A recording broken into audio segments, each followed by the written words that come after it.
¿Alguna vez has sentido que estás actuando incluso cuando estás con tus amigos? Mides cada palabra, cada risa solo para encajar y al llegar a casa te sientes profundamente agotado, como si hubieras estado dando una función de teatro.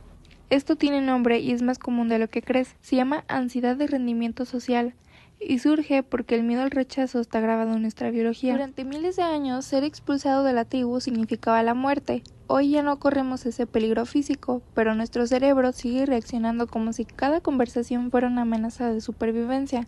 Entonces aprendemos a ajustarnos, a suavizar opciones, a reírnos de chistes que no nos parecen graciosos, a fingir intereses que no tenemos, construimos una máscara tan pulida que con el tiempo olvidamos qué había debajo. El problema no es solo el agotamiento, es que mientras más perfeccionas esa versión falsa de ti, más te convences de que tu versión real no es suficiente. Y esta creencia es la que más te hace daño. La verdad incómoda es que nunca vas a agradarle a todo el mundo, ni siquiera siendo la mejor versión de ti, pero las personas que pueden verse cuando seas honesto, directo y vulnerable, esas sí van a quedarse de verdad. Es el costo de agradar a todos, es perderte a ti mismo. Tú vales demasiado para este precio. ¿Te ha pasado que te sientes bien con tu vida hasta que abres el celular y ves que alguien de tu edad ya tiene todo lo que tú no? De repente, tus logros se sienten pequeños y tu esfuerzo parece no valer nada. Esto no es casualidad, es una trampa psicológica muy real. Nuestro cerebro está diseñado para compararse. Durante miles de años, esto nos ayudó a sobrevivir en grupos sociales. El problema es que hoy esa función opera con otra información completamente distorsionada. Cuando ves el perfil de alguien en redes, estás viendo una versión editada, filtrada y seleccionada de su vida. Tú, en cambio, te evalúas desde dentro, con dudas, tus miedos, tus errores del martes en la mañana. Estás comparando tú detrás de cámaras con el resumen de los éxitos de otra persona. Eres una competencia que nadie puede ganar y que solo activa el cortisol, la hormona del estrés, dejándote agotado y sintiéndote insuficiente. Lo más honesto que puedes hacer es reconocer que no sabes qué hay detrás de esa pantalla. Dudas, ansiedad, relaciones rotas, deudas, inseguridades que no se publican. Nadie sube su miércoles gris. Entonces, en lugar de medirte con la vida de otros, pregúntate, ¿estoy mejor que ayer? ¿Aprendí algo de esta semana? ¿Me moví aunque sea un paso? Tu ritmo no es lento, es tuyo. Y no necesita filtros ni likes para tener valor. ¿Te ha pasado que estás en una relación y aunque sabes que te hace daño, sientes que mientras peor te tratan, más ganas tienes de quedarte ahí? Como si el desprecio fuera un imán del que no te puedes escapar. Y lo más perturbador no es que te quedes, sino que una parte de ti ni siquiera quiere irse. Hoy vamos a hablar de eso, sin juicios, porque no es debilidad, no es falta de amor propio y no es que estés loco o loca. Es neurociencia, es psicología y una vez que lo entiendes todo cambia. ¿Qué está pasando realmente en tu cerebro? Existe un mecanismo psicológico que se llama intermitencia del refuerzo, y es literalmente la misma razón por la que la gente no puede jugar en una máquina de tragamonedas. Piénsalo así, si cada vez que metes una moneda ganas, el juego se vuelve predecible, interesante, pero predecible. Ahora imagina que a veces ganas y a veces no, y nunca sabes cuándo llegará el premio. Eso activa en tu cerebro algo completamente diferente. La incertidumbre dispara la dopamina, el neurotransmisor del deseo, de la búsqueda, de la anticipación. En una relación tóxica pasa exactamente lo mismo. Cuando alguien es frío contigo durante días, te ignora, te trata con indiferencia o crueldad, y de pronto aparece cariñoso, atento, como si hubiera pasado. Tu cerebro no procesa eso como una señal de alerta, lo procesa como una recompensa. Y si esa recompensa irregular, impredecible, genera una descarga de dopamina mucho más intensa que si esa persona fuera siempre amorosa, así es exactamente como se construye una adicción. No necesitas una sustancia, solo necesitas quien te quite, te dé, te quite. Y habrás entrado en un círculo del que es muy difícil salir. ¿Por qué nos engancha tanto el que nos traten mal? Porque el dolor y el alivio juntos crean un vínculo poderoso. Cuando alguien te lastima y luego te consuela, tu sistema nervioso asocia a esa persona con la solución al problema de que ella misma causó. Es una trampa perfecta. Incluso hay un nombre para eso. Trauma bonding o vínculo traumático. Y aquí viene algo que pocos se atreven a decir en voz alta. A veces preferimos una certeza dolorosa a una incertidumbre tranquila. El caos conocido se siente más seguro que la calma desconocida, sobre todo si creciste en un ambiente donde el amor llegaba en condiciones, con altibajos, con miedo. Tu sistema nervioso aprendió que así se siente el amor, y ahora inconscientemente lo busca. Entonces, ¿qué puedes hacer? Primero, nombrar lo que está pasando. Ya es un acto poderoso. porque cuando entiendes lo que sientes no es amor, sino una respuesta química a la incertidumbre, puedes empezar a observarlo desde afuera en lugar de ser arrastrado por ello. Segundo, hazte esta pregunta honesta. ¿Tengo que adivinar si hoy me van a querer? Me pregunto si hoy va a estar de buen humor, si me va a hablar. ¿Algo vale la pena para esta persona? Si la respuesta es en sí, ese no es amor, es una apuesta. Y en una apuesta siempre pierdes tú. Tercero, esto es más importante porque nadie te lo dice claramente. La estabilidad emocional no es aburrida, es narrativa porque es que no me emocionan porque es muy normal. Es una de las trampas más dañinas que existen. Lo que muchas veces llamamos conexión intensa o química en relaciones tóxicas es ansiedad.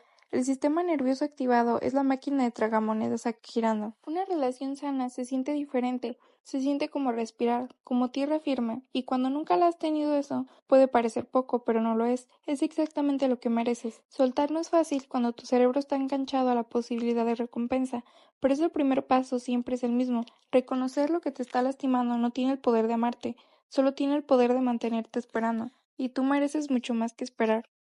¿Alguna vez deseaste algo con todas tus fuerzas y el día que por fin lo conseguiste, en lugar de sentir esa euforia que esperabas, sentiste un vacío extraño? Como si después de subir la montaña durante meses llegaras a la cima y te dieras cuenta que no hay nada del otro lado, solo silencio y una pregunta incómoda. ¿Y ahora qué?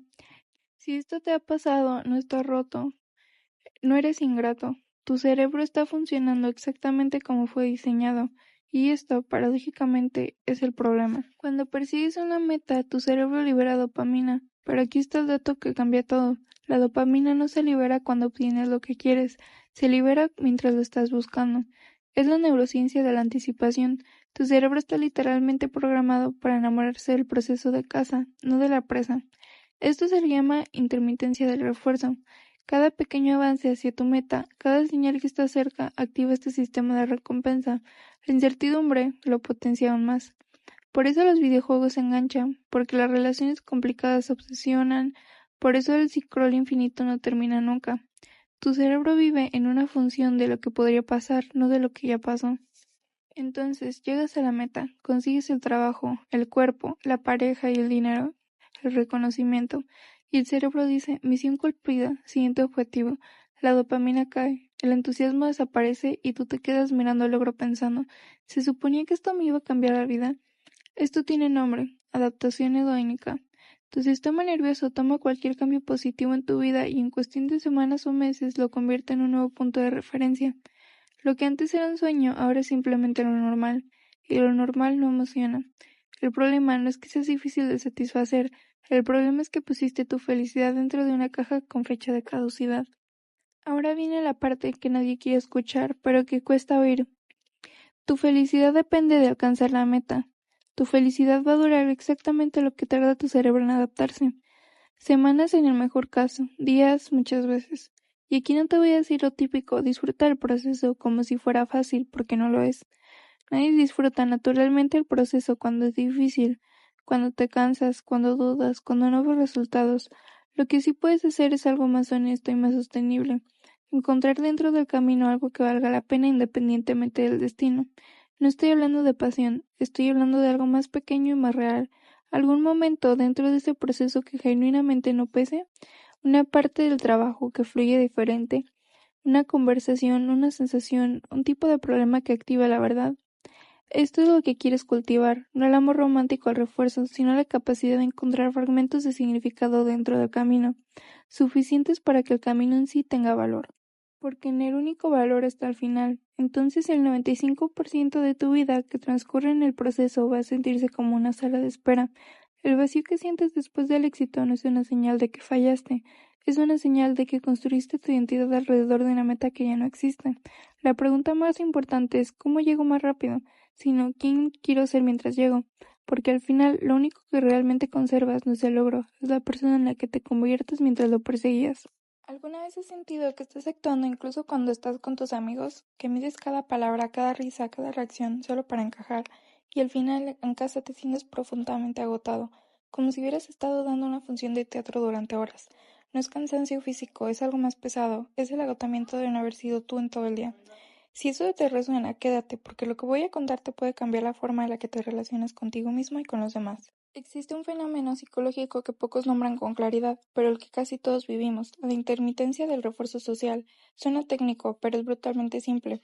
Cuando fingimos ser alguien más, cuando decimos lo que la gente quiere escuchar, cuando nos reímos de chistes que no nos parecen graciosos o fingimos entusiasmo que no sentimos, a veces recibimos un premio, un halago, una carcajada colectiva o un me gusta, una mirada de aprobación y en ese momento tu cerebro registra algo peligroso. La máscara funcionó. El problema es que el cerebro humano no distingue entre me aceptan a mí y me aceptaron mi actuación. Solo sabe que existe algo que vino una recompensa, así que aprende la lección equivocada. Para ser aceptado necesitas seguir fingiendo. La máscara no es opcional, la máscara es lo que te mantiene a salvo. Con el tiempo, esta creencia se vuelve tan automática que ni siquiera la cuestionas. Te levantas por la mañana y estás en modo personaje. Ajustas tu tono dependiendo con quién hablas, cambias tus opiniones según el grupo. Evitas ciertos temas porque sabes que generan fricción. Y todo esto tiene costo enorme. Energía mental. Cada vez que filtras lo que dices antes de decirlo, cada vez que actúas con una emoción que no sientes, tu mente está trabajando el doble. Estás procesando dos realidades al mismo tiempo. Lo que piensas de verdad y lo que se supone que debes mostrar. Esto es lo que genera esa fatiga que no puedes explicar. No hiciste nada físicamente agotador, pero llegaste a casa destruido. Entonces, ¿qué se hace con todo esto? Aquí viene el consejo y voy a dártelo sin romantizarlo, porque la realidad no es una película. No te estoy pidiendo que mañana seas radical y completamente honesto con todo el mundo. Esto no es madurez, es impulsibilidad. Y si lo puedes hacer es empezar con algo pequeño. Di que no a cosas que no quieres hacer, no con drama, no con discurso, solo un no puedo o prefiero no. En situaciones de bajo riesgo, un plan que no quieres ir, una opinión con la que no estás de acuerdo y observa qué pasa. La mayoría de las veces nada catastrófico. La gente acepta el no y sigue adelante. En estos casos donde alguien sí se molesta desproporcionadamente porque dijiste no a algo menor, eso también es información valiosa. Te está diciendo que esa persona necesitaba tu máscara, no a ti. Quienes realmente valen la pena no desaparecen cuando muestras bordes reales. No todo el mundo se quedará, y eso duele, porque los que permanezcan serán conexiones reales, y una conexión real vale infinitamente más que 10 relaciones construidas sobre lo que finges ser. La cárcel del que no dirán tiene rejas del mental, tiene rejas hechas de aprobación que nunca termina de llegar, y la única llave que existe es atreverte, poco a poco, a ser tú. Hay una frase de Theodore Roosevelt, dijo hace más de 100 años y que hoy, en la era de las redes sociales, duele más que nunca. La comparación es el ladrón de la alegría. Pero nadie te dice la parte incómoda, que tú mismo dejas la puerta abierta. Seamos honestos, abres Instagram y ves a alguien de tu edad con su propio negocio, viajando por Europa, con una relación que parece perfecta, y en cuestión de segundos, sin quererlo, tu cerebro ya hizo cuentas. Ellos tienen eso, tú no, y de alguna forma esto te convierte en menos. Esto no es una debilidad, es biología. Nuestro cerebro está diseñado para comparar. Es un mecanismo de supervivencia que heredamos de cuando vivíamos en tribus. Compararte con otros te decía si eras lo suficientemente fuerte, útil, valioso para el grupo. Si quedabas por debajo había el riesgo real de ser excluido, y la exclusión hace miles de años significaba muerte.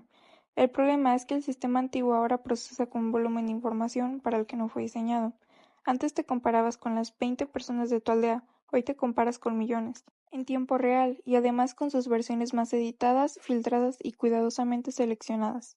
Tu cerebro no distingue entre lo real y lo que aparenta ser real, ve éxito y lo registra como una amenaza a tu posición y dispara la respuesta emocional siempre, ansiedad, envidia o insuficiencia.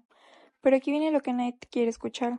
El problema es que no es que te compares, el problema es cómo usas esa comparación. La psicología diferencia entre dos tipos, la comparación hacia arriba, que es cuando ves a alguien que tiene más que tú, y la comparación hacia abajo, cuando ves a alguien que tiene menos. Ninguna de las dos es buena, mala o por sí sola. Lo que importa es qué haces cuando te sientes después. Si ves a alguien exitoso, piensas, yo nunca voy a llegar ahí. Estás usando la comparación como evidencia de tu fracaso. Eso paraliza. Pero si ves a alguien exitoso y piensas, ¿qué hizo diferente? ¿Qué puedo aprender? Estás usando la misma información como brújula. Eso mueve. La envidia, bien entendida, no es un defecto de carácter, es información.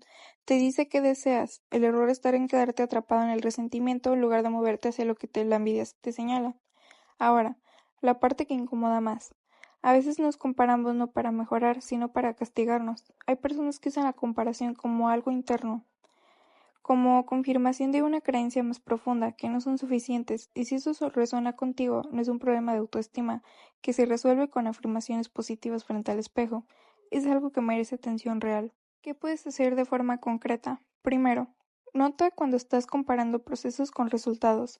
Tú ves un caos interno y el exterior pulido de otra persona. Nunca es una comparación justa. Segundo, cambia el punto de referencia. La comparación más útil contigo mismo te hace 6 meses. ¿Creciste? ¿Aprendiste algo? Esta es la única carrera que tiene sentido correr. Tercero, cuando sientas envidia no la escondas. Pregúntate, ¿qué tiene esa persona que yo también quiero construir? Úsalo como dato, no como veredicto. Y cuarto, limita la exposición cuando estás vulnerable. No es negociación, es higiene mental. Igual que no te paras bajo la lluvia cuando ya estás enfermo, la comparación no va a desaparecer. Tu cerebro seguirá haciéndola porque sí funciona. La pregunta es si vas a dejar que te robe la alegría o si vas a convertir en un combustible. Esa diferencia no está en tus circunstancias, está en la conciencia con la que eliges mirar. ¿Sabes cuántas veces has confiado en alguien que ya te estaba mintiendo desde el primer segundo? Tu cerebro lo detectó, tú lo ignoraste. Esa sensación rara de que no puedes explicar ese algo no cuadra con esta persona no era paranoia. Era tu sistema de detección de amenazas funcionando perfectamente. El problema es que nadie nos enseña a escucharlo. Hoy esto cambia. Te voy a mostrar los 7 gestos inconscientes que delatan a una persona falsa antes de que abra la boca. Y lo más poderoso de esto es que ellos no pueden controlarlos porque ni siquiera saben lo que están haciendo.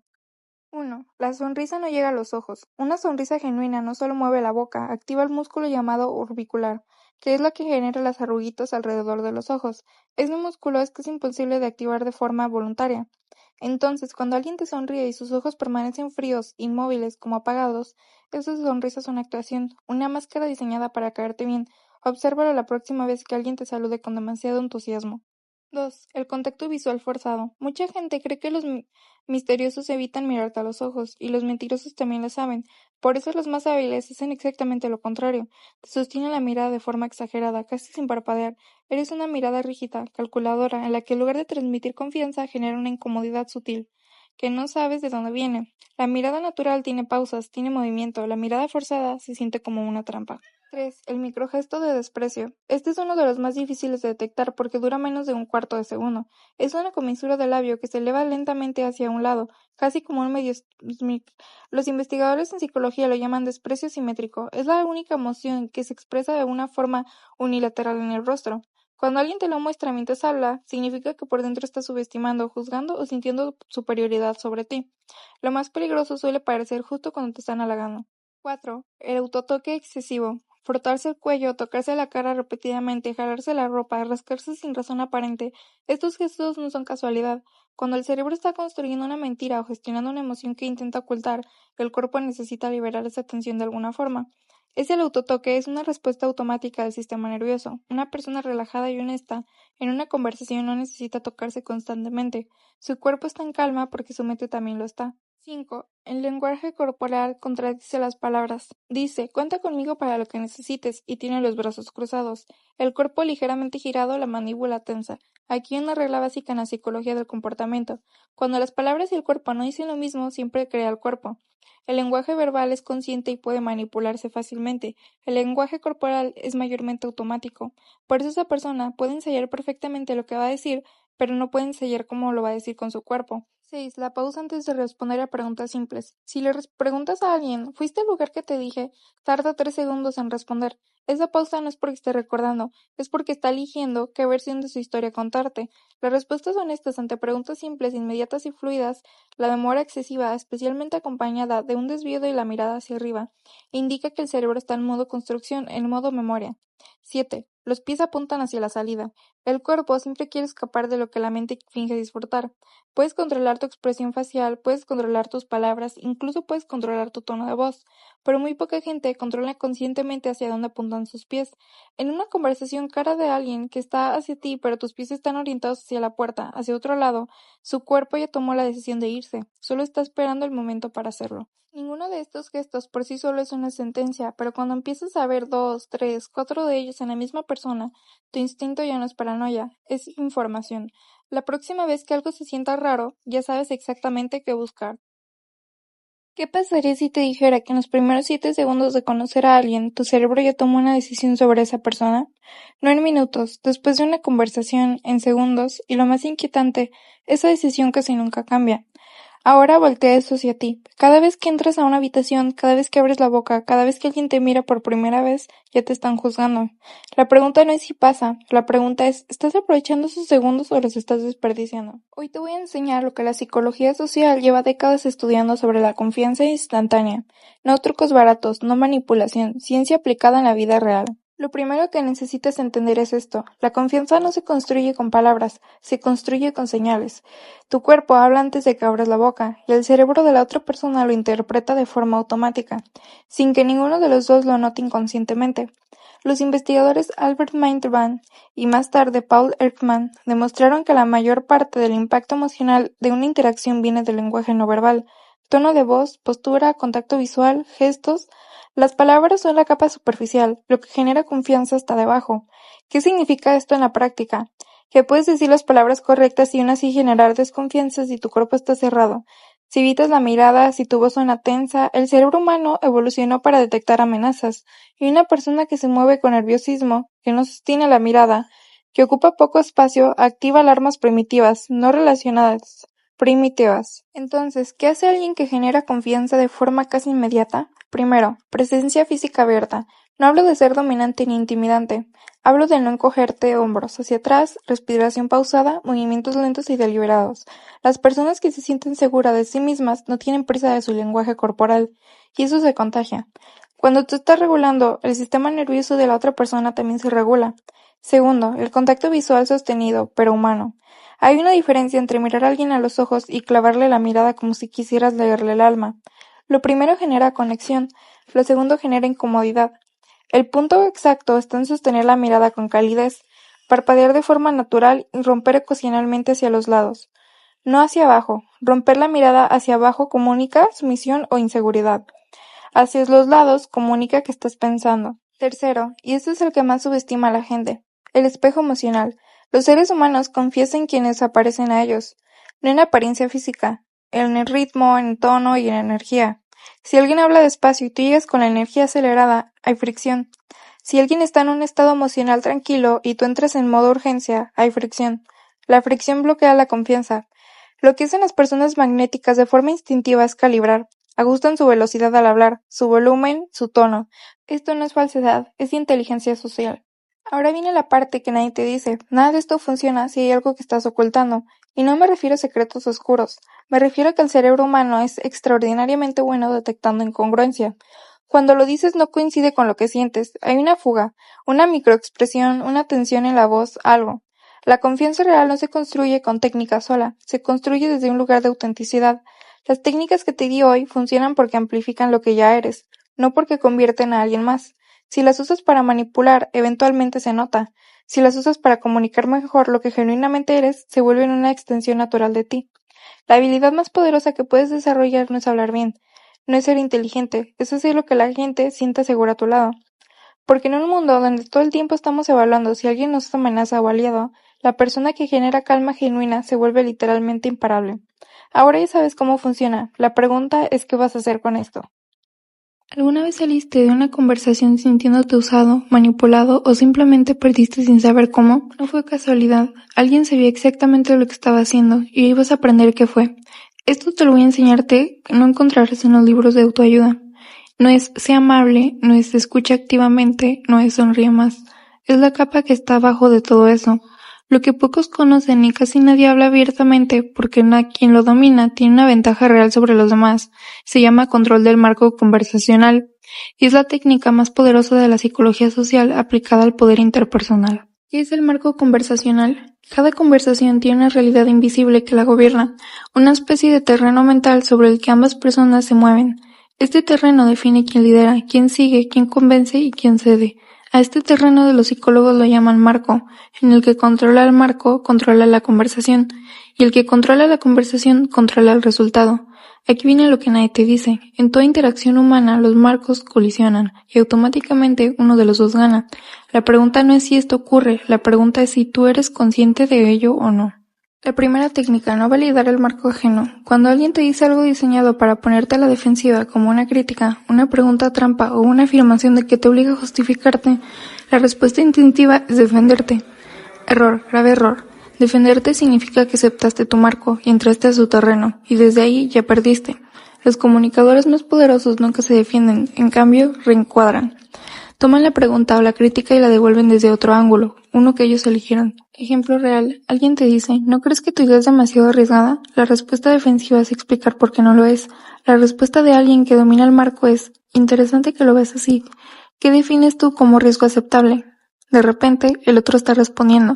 El poder cambió a menos de una sola oración. La segunda técnica, el silencio como arma. El silencio incomoda y la incomodidad hace que la gente hable. Y cuando la gente habla para llenar el vacío, revela inseguridades, revela sus verdaderas posiciones, revela cuánto necesitan tu aprobación. Personas con alto dominio social aprendieron algo brutal. Quien habla primero después de una pausa tensa casi siempre cede poder. La próxima vez que alguien te haga una oferta, una propuesta o incluso un ataque verbal, prueba algo.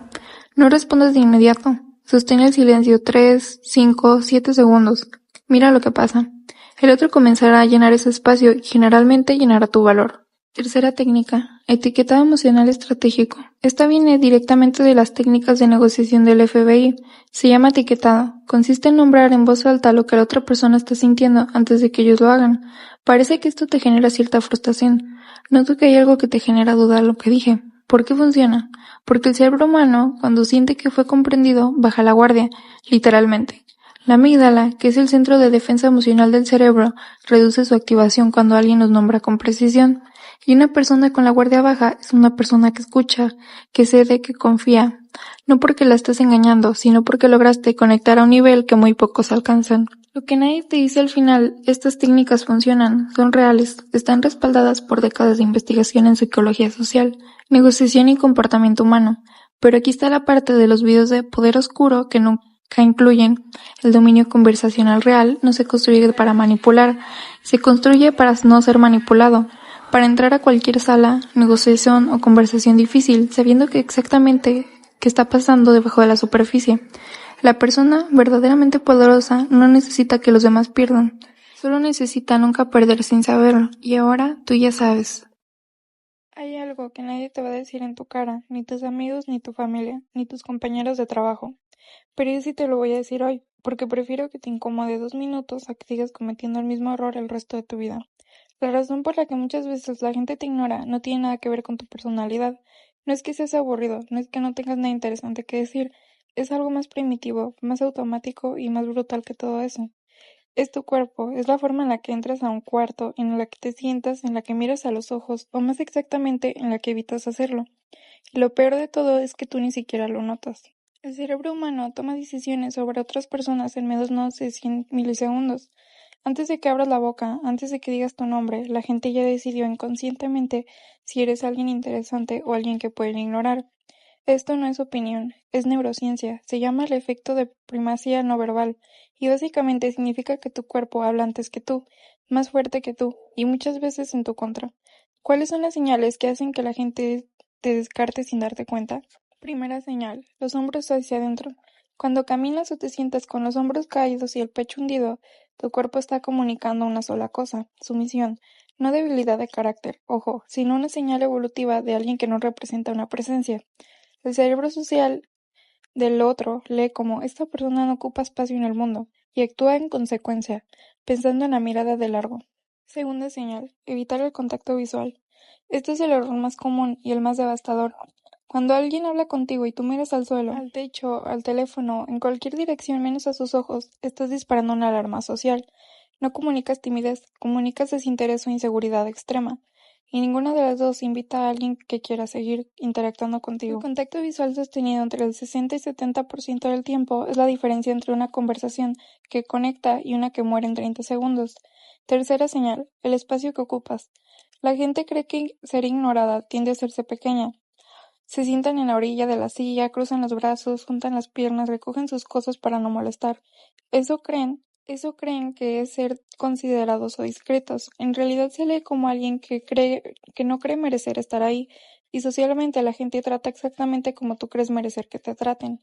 Cuarta señal, el tono de voz que termina en pregunta. Aunque no es lenguaje corporal en sentido estricto, la voz es parte del canal no verbal. Cuando cada afirmación que haces suena como si estuvieras pidiendo permiso, cuando tu tono sube al final de cada frase como si necesitaras validación constante, la gente deja de escucharte. No porque seas menos inteligente, sino porque el cerebro interpreta ese patrón como inseguridad en lo que estás diciendo, y automáticamente le da menos peso a tus palabras. Ahora, la parte en la que más gente se salta porque está incómoda. Esto no se arregla viendo un video, no se arregla leyendo un libro, se arregla con práctica deliberada e incómoda en situaciones reales. Empieza con una sola cosa esta semana. No intentes cambiar todo a la vez porque no vas a cambiar nada. Elige una señal, la que más te identificó. Yo trabajo solo esa. Si él fue el contacto visual, practica mantenerlo 3 segundos más de lo que normalmente harías en una conversación. Solo 3 segundos. Eso ya cambia cómo te perciben. El lenguaje corporal no es actuación. No se trata de fingir inseguridad que no sientes. Se trata de entender que tu cuerpo y tu mente se influencian mutuamente. Cuando cambias la postura, la química de tu cerebro responde. Esto sí está documentado. Amy Cuddy lo estudió, y aunque el debate académico continúa, lo que sí es consistente en múltiples estudios es esto. El cuerpo afecta al estado mental, y el estado mental afecta a cómo te relacionas con el mundo. La cruda verdad es esta. Nadie te ignora porque seas menos, te ignoran porque estás comunicando sin saberlo. Que está bien ignorarte, y eso, afortunadamente, sí puedes cambiarlo. Hay algo que nadie te enseña en la escuela, pero que debiste aprender antes de cualquier otra cosa. Cómo reconocer cuando alguien está usando tus emociones en tu contra. Y lo más perturbador no es que existen personas así. Lo más perturbador es que cuando estás en medio de esa dinámica casi nunca lo notas. Porque la manipulación emocional no llega gritando, llega en voz baja, llega disfrazada de amor, de preocupación, de amistad. Y hoy vas a aprender a verla. Primera señal. Te hacen dudar de tu propia percepción. Esto tiene nombre en psicología. Se llama gaslighting y funciona así. Tú sientes algo, lo dices y la otra persona responde, estás exagerando, eso nunca pasó, eres demasiado sensible. Con el tiempo, dejas de confiar en lo que ves, en lo que sientes, en lo que recuerdas. Empiezas a necesitar la validación de esa persona para saber si tu realidad es real. Esto no es una relación, es una trampa psicológica. Segunda señal, el afecto es condicional y se usa como recompensa. El manipulador emocional no te da cariño libremente, te lo da cuando te comportas como él quiere, y te quita lo que no lo haces. Frío, distante, callado, y tú sin entender bien por qué. Comiences a modificar tu comportamiento para recuperar ese calor. Así es exactamente como se entrena a los animales, con refuerzo positivo y negativo. Y si estás haciendo eso con un ser humano, algo está muy mal. Tercera señal, siempre son víctimas. Esta es una de las más difíciles de detectar porque activa tu empatía. El manipulador tiene una historia triste para cada situación. Cuando lo confrontas, de repente ellos son los que sufren. Cuando pones un límite, te acusan de hacerles daño. El conflicto nunca se resuelve porque siempre termina siendo sobre su dolor, nunca sobre el tuyo. Esto no es vulnerabilidad, es una estrategia, consciente o no, para evitar la responsabilidad. Cuarta señal, te aíslan, poco a poco. Nadie llega y te dice, aléjate de tus amigos. Lo hacen de otra manera. Hacen comentarios negativos sobre las personas cercanas a ti. Se molestan cuando pasas tiempo con otros. Crean situaciones que te obligan a elegir. Con el tiempo, sin darte cuenta, tu círculo se reduce. Y cuando solo te queda esa persona, tú dependes completamente de ella. El aislamiento no es un accidente, es el objetivo. Quinta señal, las conversaciones siempre dejan sintiéndote mal contigo mismo. Esto es sutil pero devastador. Después de hablar con cierta persona, te sientes agotado, confundido, culpable o pequeño. No siempre sabes por qué. No hubo una pelea grande, pero algo en ti se apagó un poco. Eso es una señal. Las relaciones sanas, incluso en los momentos difíciles, no destruyen tu autoestima de forma sistemática. Ahora, lo más importante de todo esto, la manipulación emocional no siempre viene de personas malas. A veces viene de personas rotas que aprendieron a relacionarse así para sobrevivir. Esto no lo justifica, pero entenderlo te ayuda a no tomarlo como algo personal, y a tomar decisiones sobre la claridad y no desde el dolor. Si mientras veías este video pensaste en alguien en específico, presta atención a esto. Tu instinto sabe más de lo que tu mente quiere aceptar. Cuéntame en los comentarios, ¿reconociste alguna de estas señales en alguien de tu vida? No tienes que dar nombres, solamente cuéntame qué sentiste.